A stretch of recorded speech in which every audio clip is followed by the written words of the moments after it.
Você já parou para pensar que o mapa mundi poderia ser completamente diferente hoje, se não fosse por algumas operações secretas? E se eu te dissesse que muitas das crises que vemos nos noticiários têm uma origem comum, muitas vezes ligada a uma única superpotência? Nos próximos minutos, vamos puxar o fio desse novelo e descobrir como a mão invisível dos Estados Unidos ajudou a redesenhar fronteiras e derrubar governos ao redor do mundo.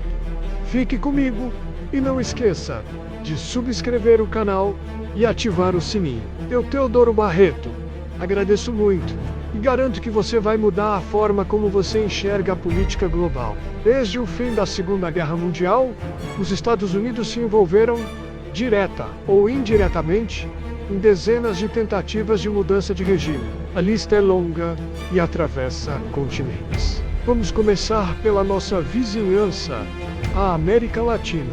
Em 1954, na Guatemala, um golpe orquestrado pela CIA derrubou o presidente democraticamente eleito, Jacobo Arbenz, simplesmente porque a sua reforma agrária ameaçava os interesses da United Fruit Company, uma poderosa empresa americana.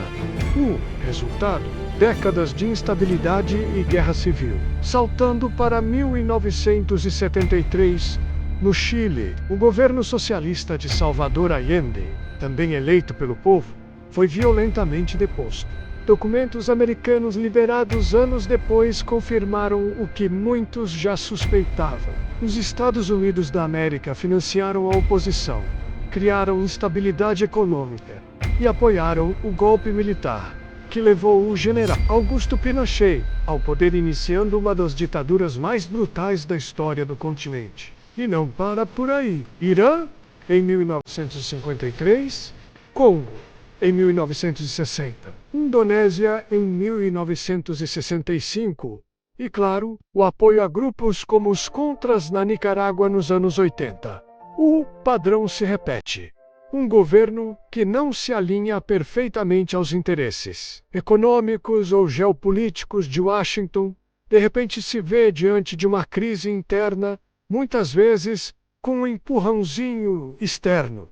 O método varia. Às vezes, é um financiamento direto a grupos de oposição. Outras vezes, é através de propaganda e guerra de informação para desestabilizar o governo. E em casos mais extremos, apoio logístico e militar a forças golpistas. A justificativa pública é quase sempre a mesma: levar a democracia ou combater o comunismo durante a Guerra Fria. E mais recentemente, lutar contra o terrorismo ou proteger os direitos humanos. Mas quando olhamos mais de perto, quase sempre encontramos um interesse estratégico por trás, seja o controle de recursos naturais como petróleo, ou a manutenção de uma esfera de influência geopolítica. E isso nos traz para os dias de hoje, para um dos pontos mais quentes do nosso continente: a Venezuela. A situação venezuelana é complexa,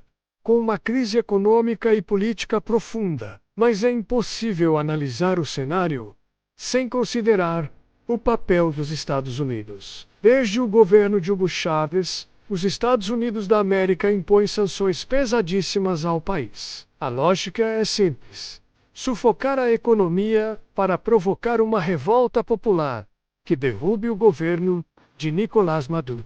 Washington abertamente apoiou a autoproclamação de Juan Guaidó como presidente interino em 2019. Uma tentativa clara de criar um governo paralelo e forçar uma transição de poder. As sanções americanas congelaram bilhões de dólares em ativos venezuelanos no exterior e impuseram um embargo petrolífero que aleijou a principal fonte de renda do país. O argumento é que as sanções visam o regime, mas na prática, quem mais sofre é a população civil, com a escassez de alimentos, remédios e produtos básicos. É um jogo de xadrez geopolítico onde os peões são pessoas comuns, e onde o Brasil entra nessa história. A posição do Brasil em relação à Venezuela mudou drasticamente nos últimos anos. Durante os governos anteriores, o Brasil mantinha uma política de não intervenção e diálogo. No entanto, sob o governo de Jair Bolsonaro, o Brasil se alinhou completamente à estratégia dos Estados Unidos. Reconheceu Guaidó como presidente, fechou a embaixada em Caracas e apoiou a política de pressão máxima. Essa mudança radical isolou o Brasil de outros vizinhos sul-americanos que buscavam uma solução negociada e nos colocou como um ator secundário na estratégia de Washington, sem um ganho real para os nossos próprios interesses nacionais. Com a recente mudança de governo no Brasil, a diplomacia brasileira retornou a uma postura de diálogo. O presidente Lula restabeleceu relações diplomáticas com a Venezuela, argumentando que o isolamento não resolveu nada e que a solução precisa ser construída através da negociação e do respeito à soberania venezuelana. Essa nova posição busca reposicionar o Brasil como um mediador neutro na região, em vez de um seguidor das políticas de outra potência. Então, o que podemos esperar do povo venezuelano diante de tudo isso? A situação é extremamente delicada.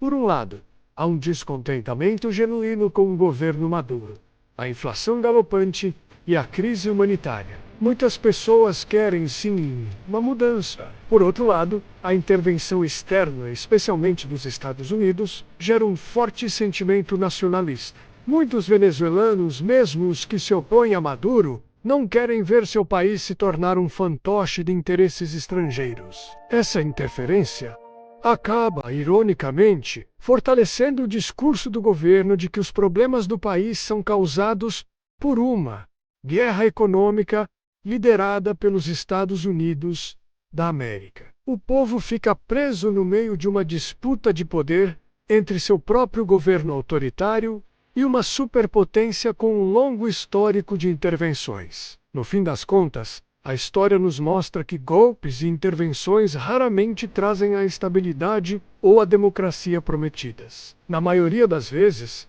eles deixam um legado de violência, ressentimento e instabilidade que pode durar gerações. O xadrez geopolítico dos Estados Unidos, com sua busca por controle e influência, continua a moldar o nosso mundo de maneiras que nem sempre percebemos. E entender esse jogo é o primeiro passo para imaginar um futuro onde cada nação possa de fato decidir seu próprio destino. O que você acha disso tudo? Deixe sua opinião aqui nos comentários. Eu leio todos eles. Se você gostou dessa análise e quer ver mais vídeos desvendando os bastidores da política mundial, não se esqueça de se inscrever no canal e ativar o sininho. Assim, você não perde nada. Muito obrigado por assistir e até a próxima.